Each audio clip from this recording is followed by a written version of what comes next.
Bienvenidos y bienvenidas a nuestro podcast Diálogos Internacionales en su sección Encuentro Crítico, producido por el Centro de Relaciones Internacionales de la Facultad de Ciencias Políticas y Sociales de la UNAM. Mi nombre es Jimena Rodríguez, estudiante en la licenciatura de Relaciones Internacionales y también presentadora de nuestro podcast. Por supuesto, el día de hoy no estoy sola, y tenemos el honor de tener un invitado especial con una fuerte trayectoria profesional dentro del cuadro jurídico económico, el licenciado Otto Salvador. Bienvenido, es un placer tenerlo aquí. Muchas gracias por la invitación, es un placer estar con todos ustedes, con la comunidad del CRI, con mucha emoción porque se está impulsando este nuevo medio que está relacionado con lo que vamos a hablar, ¿no? El podcast y cómo el podcast puede tener un impacto en los estudiantes de Relaciones Internacionales y en general en la comunidad. Muchas gracias por sus palabras y nuevamente por estar aquí. Nos alegra compartir el micrófono con usted. Siéntase totalmente libre. Este espacio es para usted, para nosotros y para toda nuestra comunidad. En esta ocasión tendremos una conversación que se encuentra en el corazón de la transformación de la tecnología mundial, la economía digital y su influencia en la sociedad internacional. Sin embargo, antes de comenzar, vamos a escuchar una pequeña semblanza para que conozcan mucho mejor a nuestro invitado. El profesor Otto Salvador Vázquez Huerta es abogado notario y actuario con profundización en Derecho Económico por la Benemérita Universidad Autónoma de Puebla. Cuenta con estudios de Sociología y Estudios Políticos dentro de la Facultad de Ciencias Políticas y Sociales de la UNAM. A lo largo de su experiencia profesional ha sido abogado litigante en materia económica y familiar, así como docente dentro de la Facultad de Ciencias Políticas y Sociales de la UNAM, Universidad Obrera de México y el Instituto Rosario Castellanos. Se ha desempeñado como monitor de medios para elecciones federales y como gestor de trámites ante dependencias de gobierno. En la actualidad es coordinador académico del Diplomado en Derecho Económico y Comercio Exterior, México ante los nuevos retos del TEMEC 2020 a la fecha. Excelente, pues es hora de comenzar con este análisis. La digitalización de la economía ha revolucionado la forma en que interactuamos, comerciamos y creamos políticas a nivel global. ¿Podría explicarnos cómo ha evolucionado esta tendencia a lo largo de los años y cuáles han sido los factores clave que han impulsado su crecimiento? Sí, claro, para empezar me gustaría puntualizar, no solamente es un proceso de digitalización de la economía tal cual, sino es un proceso de digitalización de la vida en general, ¿no? Y este tiene su impulso, obviamente, con el desarrollo de la computación, de la automatización, que podemos rastrear en la década de los 60, 70, 80. Sin embargo, el punto crítico, ¿no? Para muchos autores, para muchos estudiosos, es precisamente la década de los 90, ¿no? En la década de los 90, en el cual, por ejemplo, se cae el telón de acero, ¿no? Haciendo alusión a Huntington, ¿no? Vamos a ver que ya no exista esta pugna entre socialismo y capitalismo, este choque de visiones, pues bueno, vamos a ver que lo que va a hacer es cuestionar hacia dónde Estados Unidos va a dirigir sus esfuerzos, ¿no?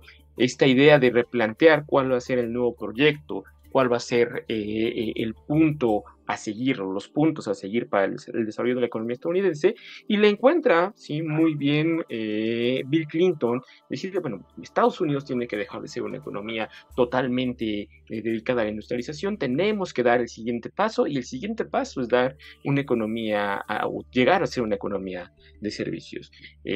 Obviamente aquí, por ejemplo, el papel de las telecomunicaciones juegan un papel muy importante, juegan un rol muy importante, es muy destacado, que se va a ver, por ejemplo, reflejado en los tratados económicos internacionales, se ve reflejado en el extinto ya Telecan, hoy TEMEC, y donde va a empezar a generarse un impulso para el desarrollo tecnológico, ¿no? De hecho, es el impulso al desarrollo tecnológico, el impulso a generar nuevas computadoras, nuevas formas de interrelación, nuevos programas para poder aplicarlos a la economía, poder aplicarlos al servicio público. Vamos a ver también que en la década de los 90 se empieza este intento por interconectarse con la gente, ¿no? La idea, por ejemplo, del correo electrónico, la idea de qué es o por qué sería tan importante importante tener una dirección de correo electrónico en Estados Unidos en la década de los 90, es un boom, se vuelve todo esto. Los celulares, hacer los celulares cada vez más accesibles, cada vez más portátiles. Ustedes recordarán, ¿no? Podemos ver las películas de los 80, donde los celulares no se sabe si son radioactivos o están, pesan más de 3 kilos. No, o sea, vamos a ver que esta evolución va enfocada, ¿sí? Y va de la mano con todo esto. Ahora, en la década de los 90 se da este impulso al desarrollo tecnológico, se da este impulso a la cuestión de las telecomunicaciones, se da este impulso a el uso del Internet, ¿no? Esto también es fundamental. Y obviamente esto va a crear un espacio que tiene una característica o un conjunto más bien de características fundamentales, que es ubicuo. ¿A qué me refiero con que es ubicuo? Que está disponible las 24 horas del día, los 7 días de la semana, los 365 días del año, que es accesible, ¿sí? O que empieza a ser accesible desde cualquier punto, y me refiero al ciberespacio, ¿no? Este espacio que se genera a través del Internet, que se genera a través del desarrollo de las computadoras, de la interconexión de las computadoras, y que posteriormente se va a revolucionar, por ejemplo, en la década de los 2000, cuando aparecen los datos móviles, cuando aparecen los teléfonos móviles, los teléfonos que pueden acceder a Internet, ¿no? Si bien no son los teléfonos que conocemos ahorita, sino empiezan a ser teléfonos todavía con teclas que se pueden conectar a Internet y demás, pero vamos a ver que empieza a hacer esta conexión. El que yo tenga acceso desde mi teléfono a Internet me permite, por ejemplo, tener acceso a tiendas en línea. Me permite tener acceso a contenido, me permite tener acceso a redes sociales, me permite tener acceso a mi correo electrónico, me permite estar en comunicación cada vez más eficiente y más rápido. Entonces vamos a ver que en la década de los 2000 se da este fenómeno. De hecho, tenemos un fenómeno económico muy importante, el fenómeno de la burbuja, ¿no? De la burbuja.com, que pues bueno, ya en otra ocasión podríamos profundizar en este fenómeno, y se da todo un desarrollo tecnológico alrededor de las telecomunicaciones. De hecho, uno de los análisis que realiza la UNCTAD, ¿no? En sus reportes sobre economía digital, hace alusión a que precisamente es esta transformación de utilizar la telefonía tradicional, ¿no? La telefonía en el cual, por ejemplo, nosotros teníamos que hablar, ¿no? A lo mejor no todos en la colonia tenían teléfono, no todos tenían este servicio, y pues bueno, en los países menos adelantados era muy poco común, o era pues no un servicio que no se llegó a generalizar, ¿no?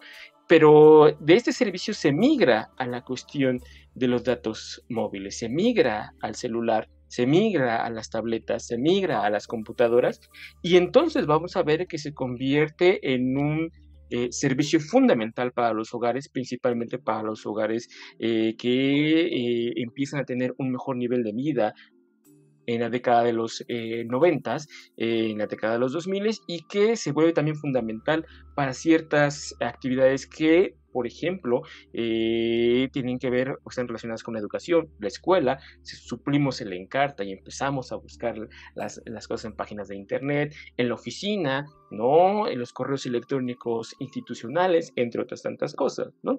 Entonces vamos a ver que si nosotros nos podemos delimitar, porque faltarían muchas cuestiones que analizar, es el desarrollo tecnológico en los 90 y la primera década de los 2000.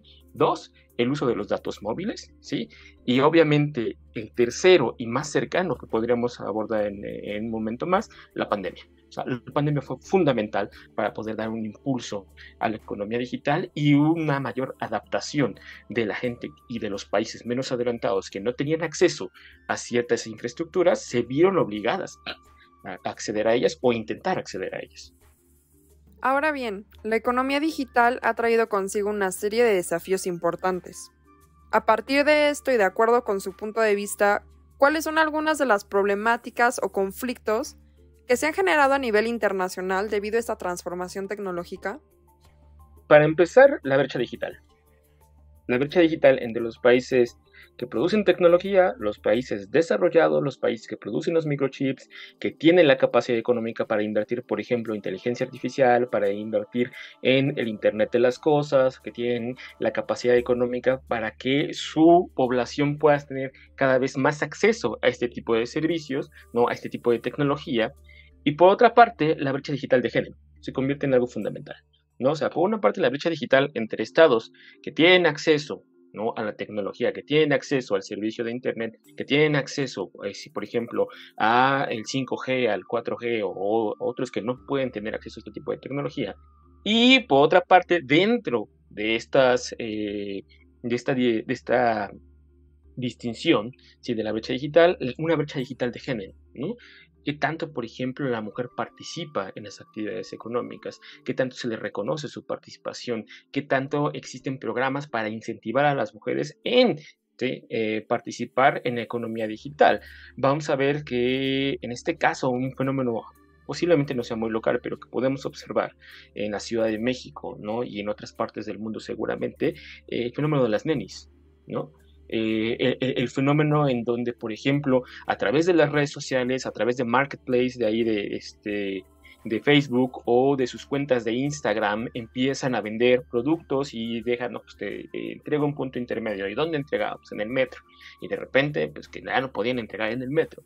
Pero es una forma en la cual, por ejemplo, se organizan a través de las redes sociales, se organiza a través de una plataforma, ¿sí? Y en donde mucha gente, por ejemplo, vio una salida económica o una ayuda económica en momentos en que, por ejemplo, la pandemia también pegó mucho a los bolsillos, y también es una forma en la que gente que no puede tener por cuestiones diversas, ¿no? Un trabajo formal o que no es contratada, ve en esta forma de interactuar a través de las plataformas, a través de las redes sociales, ¿sí? Una forma de generar ingresos.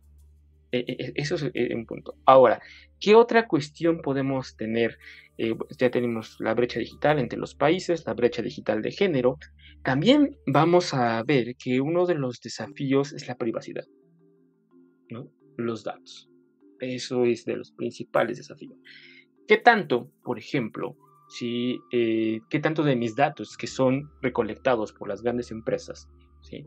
Son datos dados, es decir, que yo voluntariamente los doy, y qué tanto son datos observados? Es decir, que la aplicación, el navegador, observa mi comportamiento, analiza mi comportamiento, y yo no me estoy enterando de por qué está haciendo eso. Por ejemplo, hay muchos ejercicios, sobre todo en Estados Unidos y Alemania, en donde ustedes pueden hablar con un amigo, con un novio, pareja, familia, ¿no? Y las palabras que ustedes estén utilizando posiblemente les salgan, ¿sí? En comerciales, en anuncios, en sus redes como lo es Facebook, como lo es Instagram y demás. Ahora vamos a ver que también la legislación, ¿no?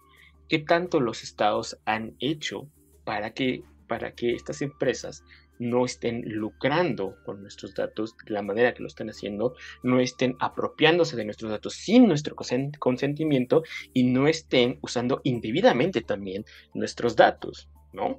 Entonces vamos a ver que existen muchos puntos o muchos desafíos y conflictos, pero principalmente vienen siendo esto, ¿no? Las brechas digitales, la brecha digital de género, ¿sí? La privacidad de nuestros datos y la legislación tanto nacional como internacional, y los frenos a estos grandes monopolios. Uno pensaría, como lo ha mencionado, por ejemplo, Mozorov, ¿no? Que el ciberespacio y la economía digital, ¿no? Se convierten o en la salida para un reparto más equitativo de las ganancias, en donde los gentes que han sido históricamente excluidos por las formas de producción podían integrarse a las cadenas de valor, podían integrarse a una dinámica económica, pero vamos a ver que no fue así, ¿no? ¿Qué es lo que pasó? Pareciera que el capitalismo digital lo que hizo fue mudarse al ciberespacio y decir, bueno, vamos a tener los monopolios acá y vamos a tener mucha más facilidad porque no hay regulación, porque no hay legislación o la legislación va muy por detrás de, ¿no? Entonces vamos a ver que obviamente se consagran los monopolios, se consagran estas malas prácticas, y vamos a ver que en vez de que exista un reparto equitativo en la economía digital, existe una monopolización. Finalmente, dada su experiencia y su conocimiento, después de estos minutos donde nos ha esclarecido el panorama, ¿cómo valora la economía digital en términos de impacto dentro de la sociedad internacional? ¿Podría proporcionarnos algunos datos clave que respalden su perspectiva? Y que a nivel internacional, igual que todo, ¿no? tiene una relación muy cercana con la geopolítica, ¿no? Vamos a ver, por ejemplo, quiénes son los grandes competidores o quiénes son los grandes estados que acaparan la mayoría o un gran porcentaje de la economía digital. Estados Unidos, con Silicon Valley, con todas sus empresas, con todos los monopolios, con todas las prácticas desleales, con todas las prácticas para robar nuestros datos, con todas las prácticas para espiarnos. Y por otra parte, ¿sí? China, ¿no? Que el caso de China es un caso muy interesante porque tiene un salto tecnológico, porque si nosotros recordamos todavía a principios de los 2000 hablar de productos chinos era hablar de productos defectuosos. Sin embargo, ¿no? Podemos observar que mínimo en los últimos 10 años, los productos chinos no solamente han aumentado en calidad, sino han aumentado en la capacidad y le hacen frente a productos como los estadounidenses, a productos como los surcoreanos, como los japoneses, ¿no? O sea, ya, por ejemplo, hablar de Honor, hablar de Huawei, no hablar de Asus, ya no es hacerle feo, ya cualquiera de estas marcas tiene teléfonos capaces, por ejemplo, de hacer frente al iPhone, o de hacer frente al Samsung, o de hacer frente a cualquier tipo de dispositivo que pueda Sony generar, ¿no? Entonces, vamos a ver que en cuestiones internacionales, el escenario, ¿sí? Es un escenario que otra vez está partido en dos, ¿no? O sea, en los 80 era el capitalismo contra comunismo, la Unión Soviética contra Estados Unidos, y ahorita en el escenario digital, en el escenario de la economía internacional y en la economía digital internacional, estamos viendo que, si bien es cierto, hay más actores, como es la Unión Europea, como es la proporción, los datos proporcionados por los países menos adelantados en términos de la UNCTAD y demás, es Estados Unidos y China. Estos datos, por ejemplo, los podemos visualizar en los informes o en los reportes de economía digital que nos proporciona la UNTAD. Para 2019, en su reporte de 2019, nos decía que el 75% de todas las patentes relacionadas con el blockchain pertenecían a China y Estados Unidos. No solamente el 25% pertenecía al resto del mundo. En relación, por ejemplo, con el Internet de las Cosas, con el IoT, nos decía la UNCTAD que el 50%, ¿sí?, del gasto global en IoT, China y Estados Unidos, o sea, otro 50% el resto del mundo.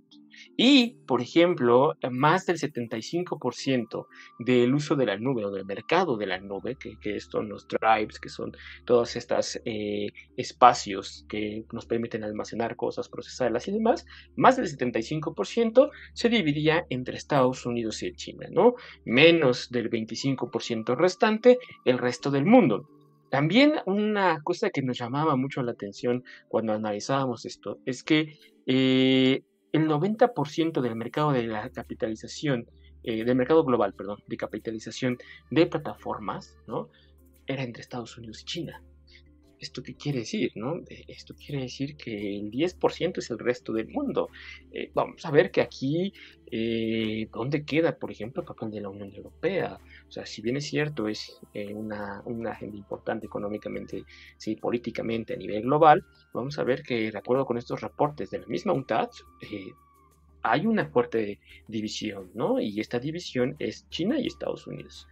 Una cuestión geopolítica, una cuestión también de confrontamiento ideológico, una amenaza a la idea de hegemonía de Estados Unidos y que, pues bueno, vamos a ver que a diferencia de Estados Unidos, China tiene por ahí, podemos verlo, una especie de estado tecnologizado o estado que busca una tecnologización. El ejemplo, sí, que me gusta siempre mencionar, tiene que ver con el cerebro de vigilancia chino, que en algunas ciudades ya se está implementando, ¿no? Esta cuestión de vamos a enfocarte con las cámaras, vamos a analizarte, tenemos tus datos biométricos, tenemos todo y vamos a vigilar que seas un buen ciudadano, ¿no? Entonces, este tipo de cosas también puede ser. Ahora, para que también te des una idea de cómo ha evolucionado muy rápido la situación, desde 1992, ¿no?, a el año pasado, 2022, la UNTAC hace un reporte de cuál es el tráfico de gigabytes de información que se va a dar, vamos a ver que para el 1992, cuando se empieza a dar esta cuestión de la economía digital o empieza a tener un mayor impulso, ¿sí? Son 100 gigabytes de tráfico por día, ¿no? Para el 2002, 10 años después, 100 gigabytes por segundo, ¿no? Para el 2017, 15 años después, 46.600 gigabytes por segundo. Para el 2022, 150.700 gigabytes por segundo, ¿no? Estamos hablando de un tráfico increíble de datos. Pero no nos toca una distribución equitativa de las ganancias de esos datos que proporcionamos, ¿no? Todo se va ¿a dónde? A Estados Unidos y a China. El 90% de la capitalización bursátil de las mayores plataformas digitales del mundo está entre Estados Unidos y China. Y para terminar, el 94% de toda la financiación de las empresas emergentes de inteligencia artificial es de Estados Unidos y China. Entonces, en este impacto, sí habría que plantearnos cómo nos afecta la brecha digital entre los estados, ¿no? Cómo nos afecta que seamos relegados solamente a proporcionadores de datos, ¿no? Y qué tanto nos va a afectar en un futuro el que el mercado digital, la economía digital, se convierta en un campo, bueno, ya es un campo de batalla, ¿no? Pero se matice más la batalla entre Estados Unidos y China. En verdad, muchas gracias. Ha sido un placer tenerlo en este espacio y conocer una nueva forma de producción y consumo digital que está redefiniendo las dinámicas globales. Le agradezco muchísimo por haber compartido este espacio con nosotros. No tienes nada que agradecer, al contrario, gracias a ti, gracias al CRI por abrirme este espacio, ¿no? Este espacio que es fundamental para poder llegar a más estudiantes, a las nuevas generaciones, ¿no? A la chaviza, en pocas palabras, ¿no? Entonces, pues bueno, cuando quieran podemos seguir hablando, ¿no? Que quedaron muchos temas pendientes. Invitamos a nuestros seguidores a conocer más sobre el tema, seguir investigando y enriqueciéndonos. Hasta pronto.